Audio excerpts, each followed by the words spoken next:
India remains firmly committed to working alongside all Council members and observers toward our shared objective of protecting and promoting human rights for all. Mr. President, India's unwavering commitment to human rights is deeply rooted in its enduring philosophy of global unity, openness, and mutual respect. Our development partnerships with countries across the world reflect this commitment. At the same time, we have been firm and uncompromising in combating terrorism. India will always advocate zero tolerance for terrorism. We do not merely speak of Vasudhaiva Kutumbakam, the world as one family. We live by it. And today, more than ever, this perspective is urgently needed. Mr. President, at the outset, let me congratulate you on your election as the President of the Council. I assure you of my delegation's full support and cooperation.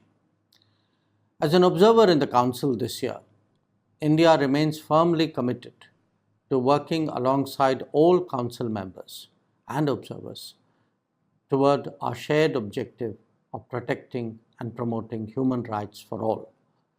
We will continue to extend our cooperation as we have done in the past to the Office of the High Commissioner and various mechanisms of the Council, including special procedures and the Universal Periodic Review. Mr. President, India's unwavering commitment to human rights is deeply rooted in its enduring philosophy of global unity, openness, and mutual respect. These values form the foundation of our constitutional framework, which guarantees fundamental rights while upholding the ideals of justice, liberty, and equality.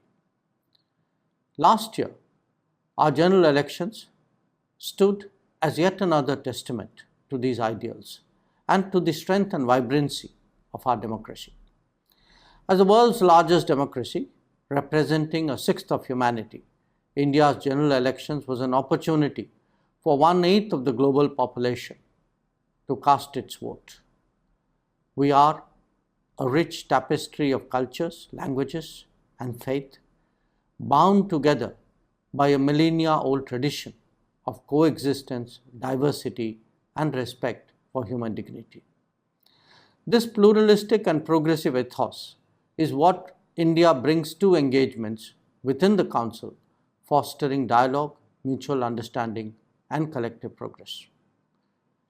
Rooted in this inclusive vision, India has made remarkable strides in economic growth, lifting millions out of poverty while ensuring that inclusion remains the cornerstone of progress. Through ambitious initiatives in housing and clean drinking water, we have significantly improved the lives of marginalized and vulnerable communities. Unprecedented infrastructure development, coupled with advancements in technology and digital public infrastructure, has veritably transformed India. Legal reforms and good governance have laid the foundation for sustainable development, while a strong emphasis on education continues to empower future generations. Mr. President, India has always played an active role in the global promotion and protection of human rights. Our approach has been centered on building capacity and strengthening human resources and infrastructure in alignment with the priorities of our partners, always upholding the principles of fiscal responsibility, transparency, and sustainability. Our development partnerships with countries across the world reflect this commitment. At the same time, we have been firm and uncompromising in combating terrorism. India will always advocate zero tolerance for terrorism and call out any effort to normalize it. Mr. President, we do not merely speak of Vasudhaiva Kutumbakam, the world as one family. We live by it. And today, more than ever, this perspective is urgently needed. The world continues to grapple with conflicts and crises, growing more fractured, uncertain, and unstable in the face of emerging challenges, even as it struggles to recover from the recent ones. Mr. President, we firmly believe that in these times, the world needs all of us together. Multilateralism is more essential than ever, but not in its current form. There is a clear and urgent need for a multilateral system that reflects contemporary global realities, one that is better equipped to respond to modern challenges, and, in essence, one that is fit for purpose. The past few years have exposed the stark inadequacies of existing multilateral structures. When the world needed them the most, they were found wanting. If we truly seek to protect and promote human rights for all, we cannot afford to ignore the need for urgent reform. India remains ready to support and lead efforts towards such reforms.